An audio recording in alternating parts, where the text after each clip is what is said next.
What's up guys, Syiler here, and we are back with another part of our leveling series. This is episode number 8. Yeah, 8. And we don't have too many questions for this week, so it's going to be a bit of me rambling about stuff that's going on at the moment. And maybe, I don't know, well, this one will be a bit of a random one, I guess, just so we can fill the time. We do have one question, and it's 90210 Frogger. One thing I would like to know is about the fishing artifact profession. I haven't seen anyone make a video on it. I don't know if it's in the beta yet. I think it may be, just that no one's got it yet, as the requirements to get it are pretty damn hefty. So far from what's been data mined is you need to have fished out all of the coins from the fountain. There's new coins, like if you remember old Dalaran in Wrath of the Lich King, there's a fountain with a bunch of coins in it, and you fish them all up and you get like a flippable coin toy thing. They're adding a new version of that to the, updated Dalaran. There's going to be a whole load of new coins for you to fish out and, enjoy. Great fun. Oh man, I can't wait. It's the first thing I'm going to do is go and fish coins for like 3 weeks straight and not get the ones that I need. Oh man, I cannot explain how excited I am for that. And you also need to fish up every single rare fish in Legion zones. So it might be in, but that is a lot of... Oh, and you need max level fishing as well, but I mean, you'll get that while doing the other things anyway. So that is a lot of work to put in for beta. Unfortunately, I'm not going to be doing it because, I want to be able to do it on live without wanting to stab myself in the eye. So, as you can imagine, I'm going to save it until live comes out before I mess around with that. And it's going to give you perks like you'll be able to get Blood of Sargeras, which is the new crafting item. You'll be able to walk on water, you'll be able to have a higher chance of getting rare items and stuff like that. So it's basically just going to be a big perk for people who fish. Unfortunately, fishing hasn't really been revamped too much. It's still kind of the same system, which I feel like they needed to work on first before giving it an artifact, just to make the whole thing feel a bit more fun or enjoyable. Like, arcade fishing is a decent concept. Like, it adds a bit more to it. It's not as cut and dry. So, yeah, that's kind of the fishing artifact. As I said, I haven't really touched it, so I can't really say what it's about and stuff, but hopefully that'll give you a good idea about what's going on with the fishing artifact. And it'll work very similar to the... I don't know if it'll use artifact power. If it does, then that is bad, to be honest, because you're not really going to want to spend artifact power on a fishing weapon when you're going to put it in your main weapon. So hopefully it uses its own like fishing power type thing that you get from fishing, because if it shares with normal artifact power, then that is a terrible design. Really, really bad. So hopefully that's not the case. Hopefully it gets its own power, although I'm not too sure on that one. And yeah, as you level it up, you'll get perks for fishing, like as I said, Blood of Sargeras and water walking, and you'll do more damage to fish. So yeah. So what we're gonna talk about in this episode is stuff that's going on in my life at the moment. Some ups and downs recently. So I thought I'd share them all with you. So, as you probably know, I own or co-own a company called Nuist, which is a nerdy news article site and also a YouTube network. I've been working on the network for like a year and a half now. Originally, I started out working for Nuist, and it got to the point where we bought them out because of how well the network was doing compared to the news site. So I ended up taking over Nuist and now own it, and the network was doing really, really well. When we took it over, Nuist was making just a bit of a loss, and because obviously we couldn't upfront pay for the costs of Nuist, so we went down the line of a payment scheme, paying them back each month, paying back the old owner each month. So with the purchase costs each month and the server costs, Nuist was making a loss when we first took it over. But now, 6 months down the line, or not even that, like 5 months down the line, we've took it to the point where it's making a good profit, like $600-700. So it was doing really, really well.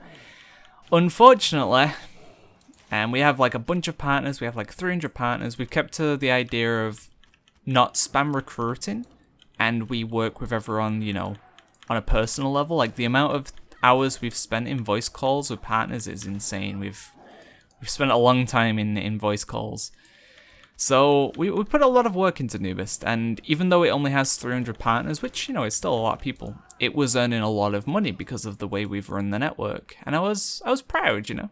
It was nice to say we have a network that isn't, you know, we could have thousands of partners if we wanted to, but we decided to just not go down that route. So just to have less of like a, you know, a more reputable network. Anyway, and then disaster struck. But before I get to the disaster, before the disaster happened, about a month and a half ago, I applied for a job at ESL as the video network manager. And what the job would be doing is, for example, Hotted is a part of ESL's network. And they don't quite just partner the YouTube channel, they partner like the person. So, you know, they help them when they go to ESL events, you know, they'll get them sponsorship deals, and they manage the YouTube channel, all that kind of stuff. So it's basically what I've been doing, just on a more serious level, and it would be working in Germany. So I had the interview for it I finally heard back from them, and I had an interview about 3 weeks ago, I think it was now. And it's probably the most I've put into an interview. I researched their networks, how their CMS profiles are set up, who their big partners are, you know, the way they run the network, basically. And then everything else about ESL. You know, I made sure I was as prepared as I could be for that. And it made it easier because it's something I'm interested in. I was able to take in the information more. So I think I did a really, really good job in the interview, to say the least. And, you know, the guy in the interview was pretty responsive. You know, if I was asking him a bunch of questions, and, you know, if he was asking me about things, I knew the answer. So, yeah, I think that's the best I've ever done in an interview, to be honest. I've not had a huge bunch of interviews, but out of all of them, I felt good after it. You know, sometimes if you've ever had an interview, sometimes you're not too sure. You're like, oh, I could have done this better, and I'm not too sure how that went. Well, with that, I finished the call, and I was like, yeah, that went well. You know, like, thumbs up, you know, like kid with his nodding head. It was like that. And then a week later, I heard back from them, and they were like, hey, we'd like to offer you the job. So I had that on the table. I could take a job in Germany working for ESL, doing a job that I have kind of like a passion for. It's what I've been doing for quite a while now. But I was still on the fence about it because of how well Nuist was doing. You know, my own business was starting to make a good amount of money, and if it carried on at the pace it was going, it was something I could potentially live off within like 3 or 4 months, maybe more. So that made it a little bit hesitant for me, because I didn't want my work to go to waste type thing. I could still work for Nuist. I made sure that was part of the contract, that it wouldn't be classed as a what would it be called? It wouldn't be classed as a conflict of interests, basically. So I made sure that wasn't a problem. But unfortunately, or something that made the decision a lot easier, on Friday, we heard that YouTube had changed its policy for subnetworks. So if you don't know what a subnetwork is, basically you have YouTube, and then you have networks under YouTube, like Machinima, Freedom, Curse, Maker Studios. All of those are networks. And then underneath those networks, they have subnetworks, which the subnetworks don't report to YouTube. Instead, they report to the network that they're, sponsored by, basically. And YouTube said, look, we don't want subnetworks anymore. They're kind of misleading because people think they're joining, Nuist, but in reality, they're joining Freedom. Even though you help them, they're still a Freedom partner. They're not a Nuist partner, And there was some networks doing some really dodgy stuff, and it made YouTube a lot more spammy because subnetworks would have ill intentions. They'd go out, they'd spam recruit, they'd post messages everywhere. Some of them were bad. Some of them were really, really bad. And I don't fault YouTube for doing it, but the way they did it was a little bit... So they decided subnetworks can't exist anymore. There's just, no, don't want it. Which means Nuist is a subnetwork. Nuist was shut down. And it was very, very sudden. We heard about the policy change. We watched a video on Freedom, you know, saying, oh yeah, this policy's changed, blah, blah, blah. And then an hour later, check my network dashboard, your account has been suspended. So without, you know, any real warning or whatever, my network was suspended. Nuist was gone, basically. And yeah, that was that. So basically all the work we've put in is just gone. We're obviously looking into alternatives and things that we can do. There are some options on the table. One is to potentially work with ESL and do it that way, because I'll be working for them as an employee. That's possibly an option. One will be to go along at, like, as our own MCN, but that requires quite a bit of money because you need to have a network infrastructure set up. And we didn't have that because we were basically piggybacking off Freedom's infrastructure.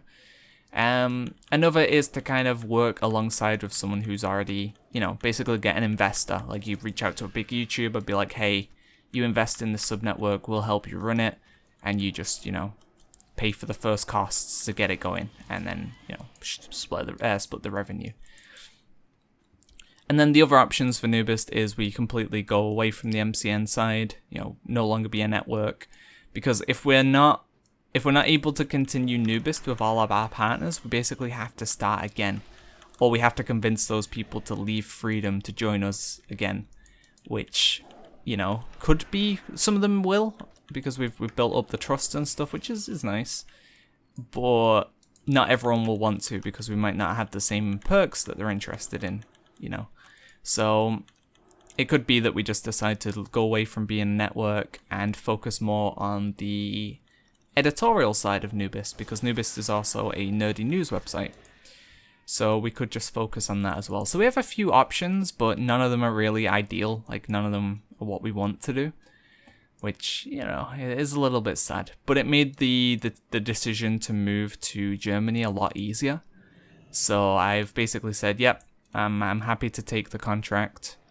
I'll be working for them in August, so I'll be going over there like mid-July, end of July, and I'll be working in Cologne, so hopefully it means I get to go to a lot more events and stuff now. My role will definitely mean it'll be beneficial for me to go to events, because networking as a network manager will be very, very, very, very, very important.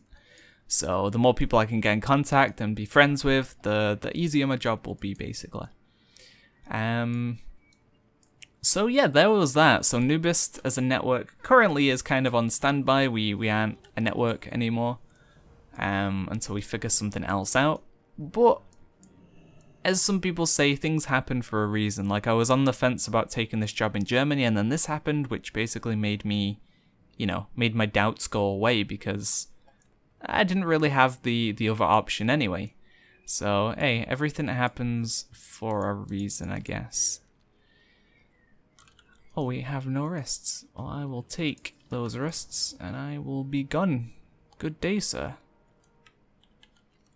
So yeah, that is basically what's happening at the moment. Obviously, not ideal. What is this? I have a quest with Nomi, is it? One second, I've confused myself there. I'm pretty sure it's the one back down in Darrowshire. Wait, what? Oh, I see what I've not done. Bagger. Okay, I have to go back over here. So I'm just gonna quickly take a drink. So that's basically where we're at. Oh, and I forgot to do the daily or the video promotion. We've actually been gaining a lot of subscribers on this channel recently. I'm not really sure why, because all I've been doing is these kind of like leveling series videos. But for anyone who is new that came across my channel because of guides or whatever, I'd appreciate if you checked out the new channel that I'm working on, One Legion TV, which is all my guides and informative videos are now there. So if those were what you enjoyed, that is where you'll find them. I'm working with someone else on the channel called Metro, and he kind of, you know, is more interested in tanking and healing. I'm more interested in pets, DPS. So it's a good kind of combination. You get a good amount of content between us both, you know. We post guides and like informative stuff. So yeah, it's the channel's actually really taking off at the moment. Actually, we're getting like 500 subscribers a month on average for this month. So it's not bad. It's not bad at all. So the channel's getting somewhere, which is nice to see. So yeah, I'll be, unless something crazy happens, I'll be moving to Germany next month. It's a little bit spooky, but it looks good. I've been having a look at the ESL office, and it seems like a cool place to be.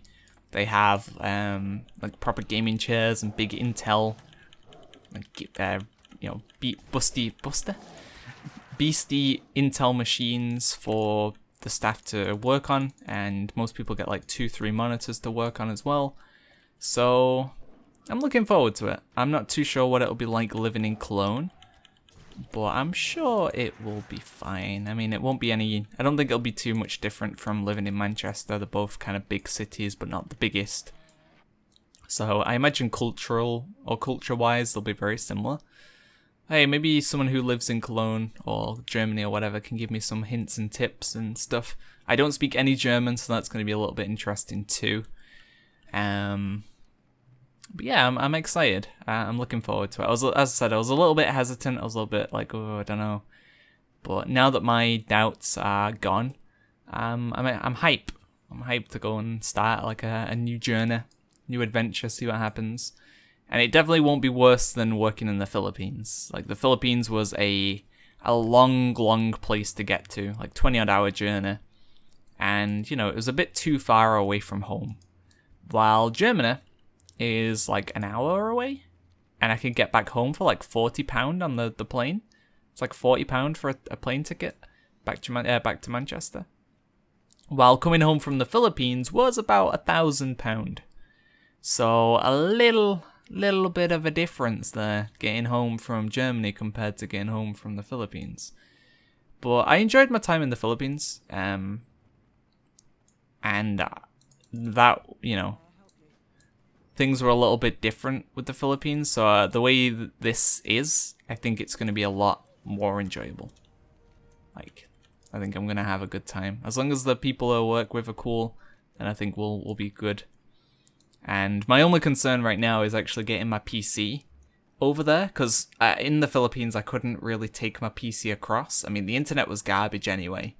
It was like 1 megabyte down, 0.01 up in the condos.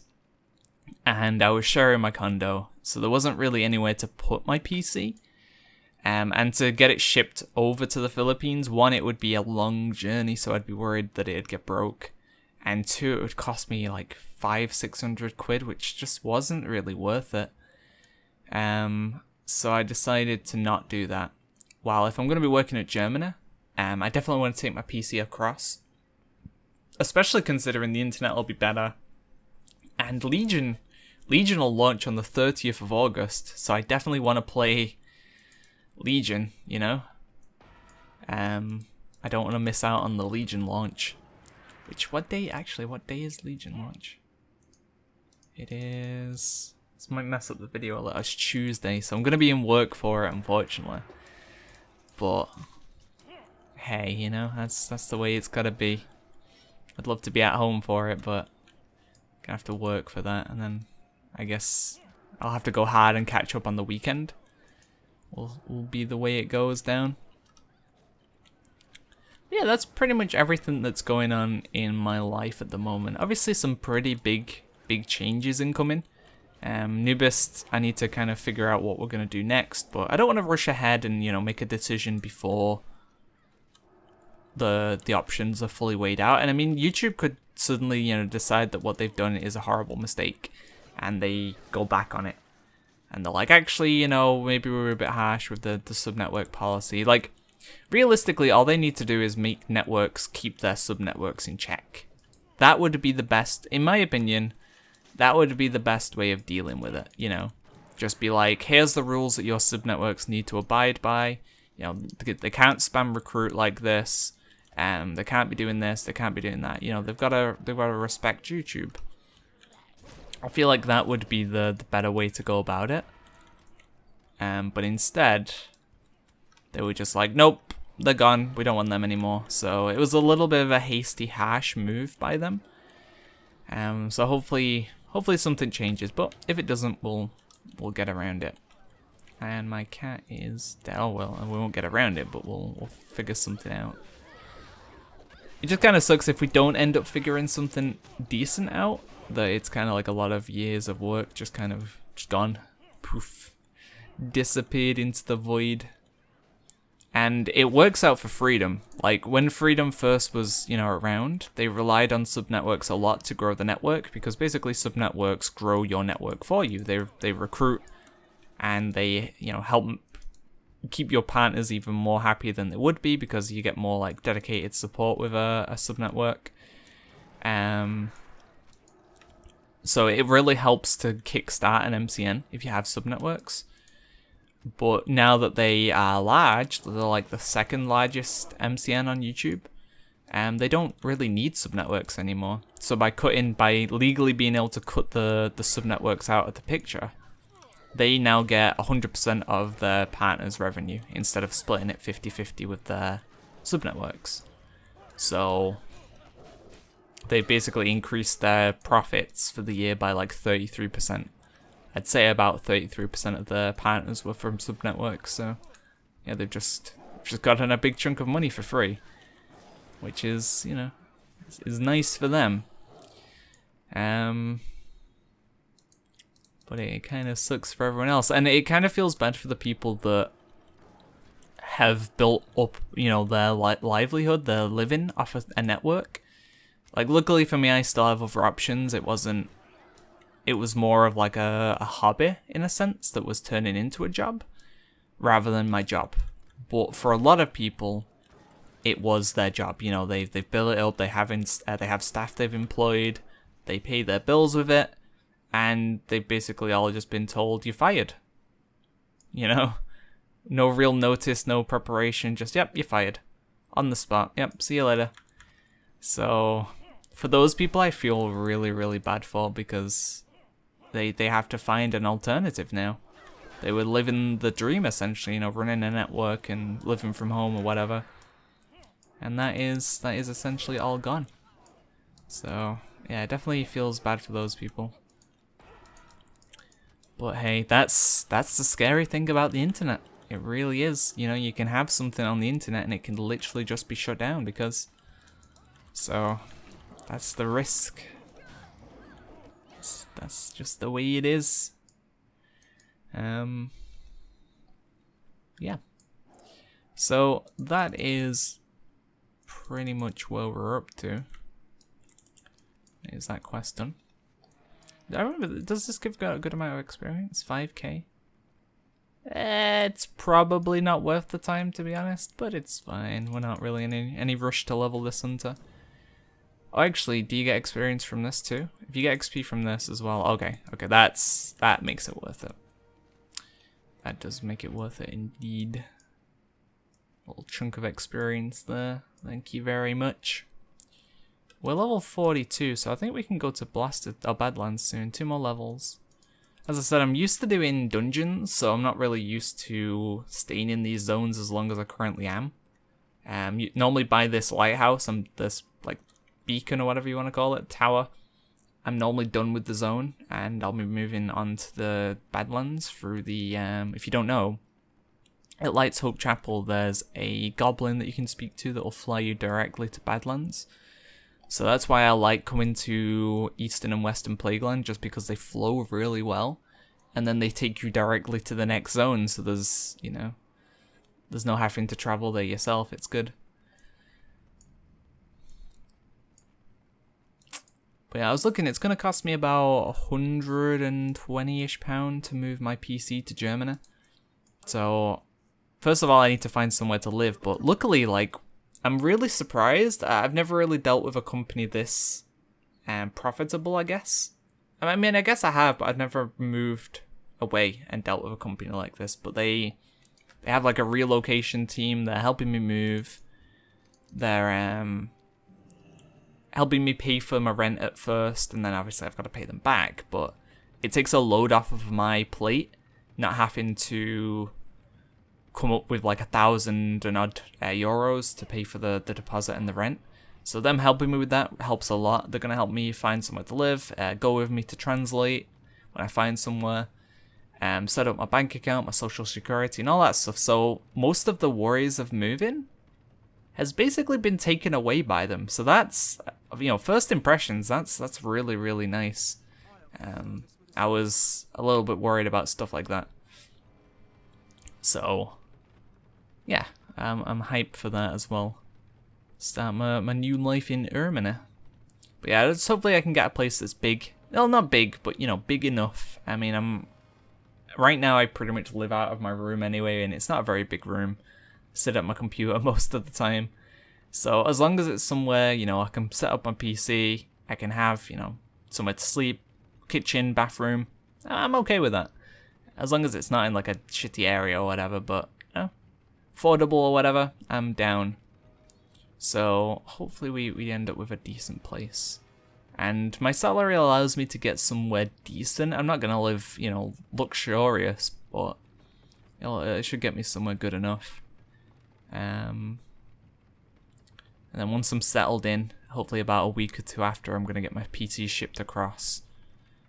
And then set that up. Hopefully have a decent internet connection, be ready for Legion launch. Lovely. Cannot wait. I'm really, really looking forward to Legion. See, my issue with current WoW is, as a PvEer, the PvE content is great when you're doing it, but that's the biggest issue.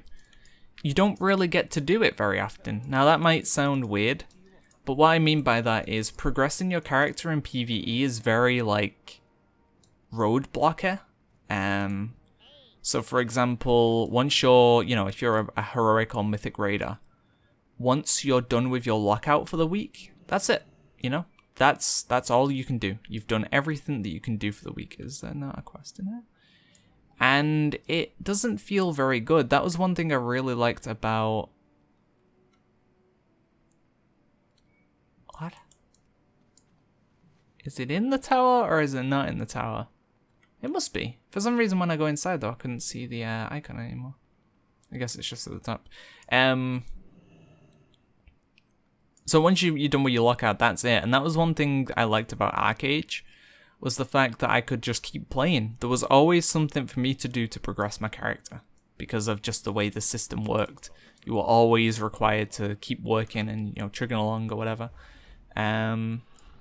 While in WoW, you know, once you hit a certain point, raid lockouts are all you can do.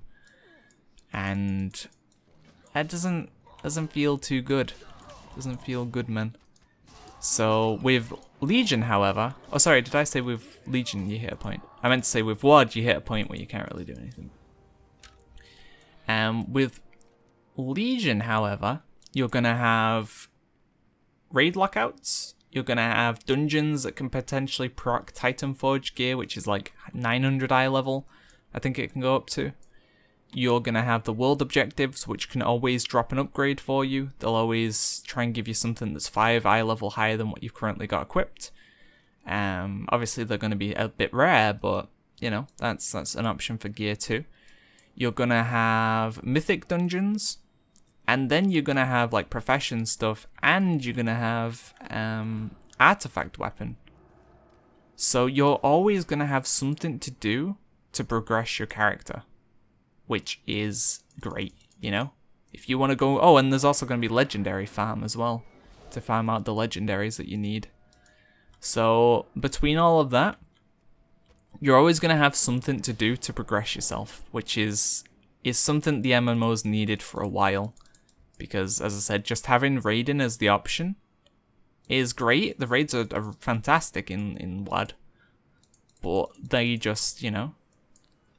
You can only do them when your guild's doing them. Outside of that, you don't have any option for progressing yourself. And it doesn't make the content feel as like interesting. So I am definitely looking forward to... Obviously there's Valor upgrades, but once again, once you whack out the Valor upgrades, which you could do in 2 weeks, you're done. You know, that's it. So I'm definitely looking forward to how things are looking in Legion with character progression. I think it's going to be very, very healthy for the game. And if they actually stick to the plan that they said at the summit, with content patches being very, very frequent, you know, every 3 months they want to have a patch out, then this expansion is by far going to be the best, you know? Like, from what I'm playing already, it feels good to me. There's a few issues, obviously, but they'll never get it perfect. You've got to please like millions of people. You're never gonna get it perfect in everyone's eyes. But I think they're doing a damn good job right now. I think they're doing a damn good job indeed. Which one do I need? Oh, the snails.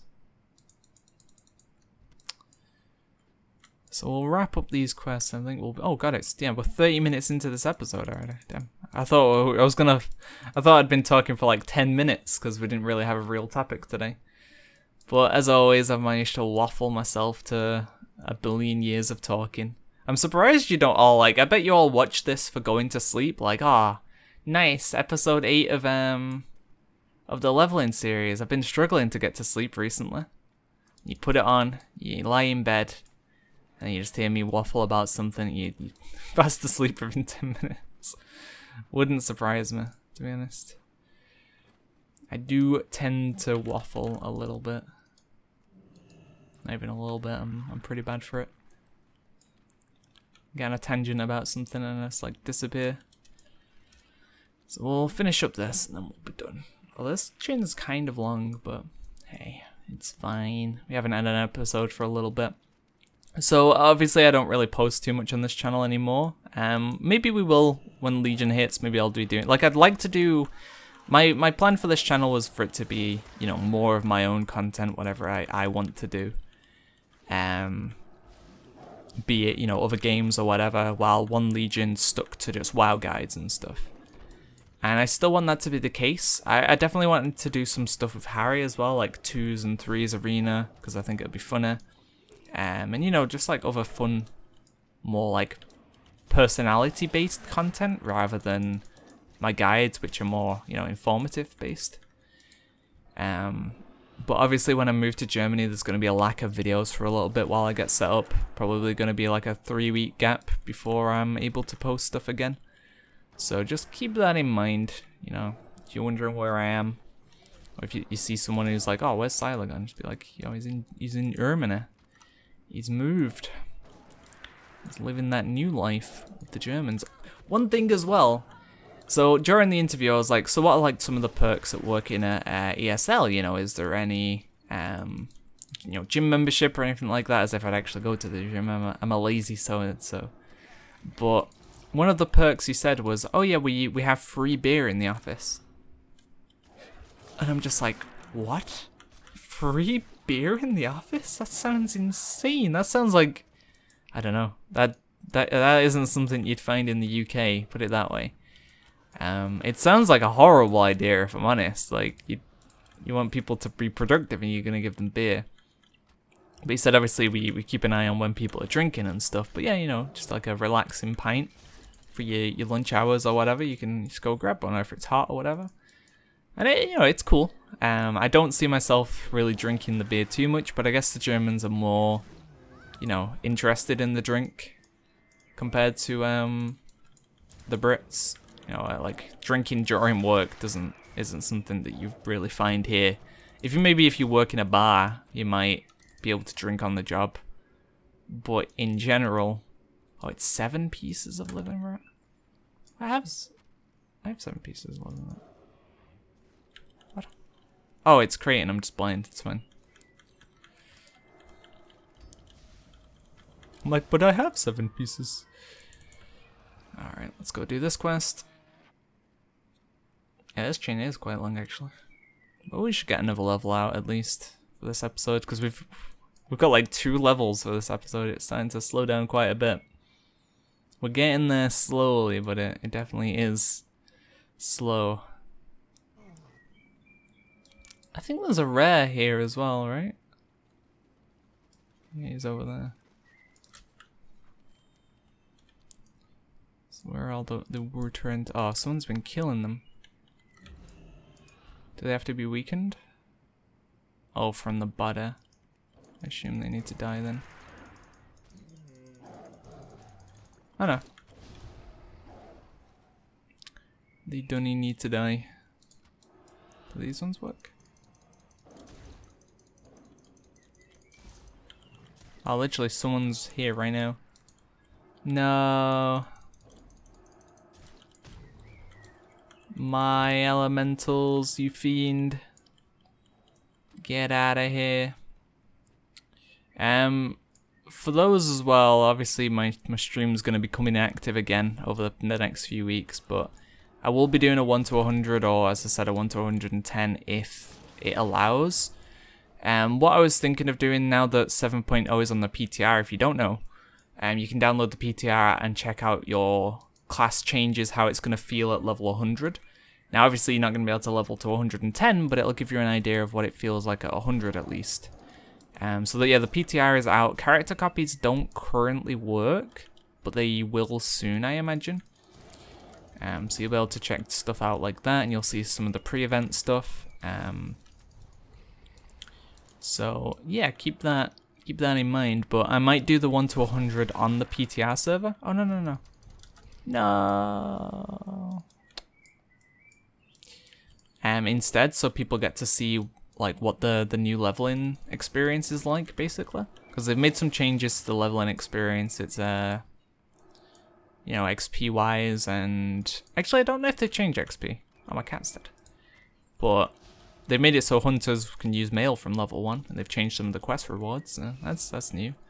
And obviously the way I think they changed the damage output from classes early on as well. And obviously you don't have a you get a spec at level 1 now instead of level 10. So things will definitely be different. I'm just not sure how much different. So I might do it on the PTR server so we get like a different experience. The only downside to doing it on the PTR server is that I won't have any of the dungeon options, because no one does dungeons, low-level dungeons on the PTR. Actually, you get some strange people that do. You'll get some people who don't want to pay for a WoW sub, so they only play the PTR. But for the most part,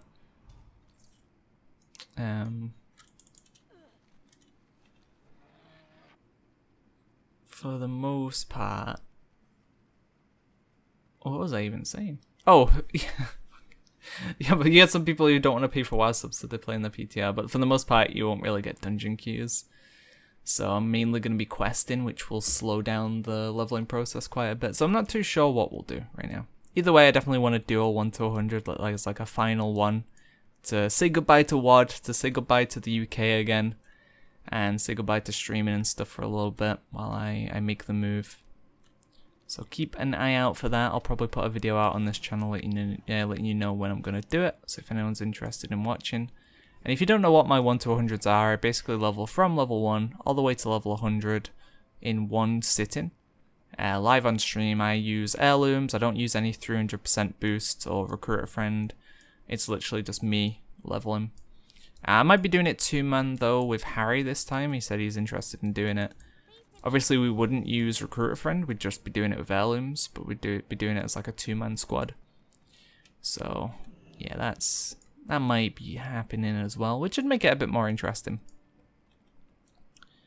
But yeah, that is coming to the end of this episode, so hopefully you enjoyed the rant. Obviously, it wasn't really too much about WoW this time, so you might not have enjoyed it as much as normal.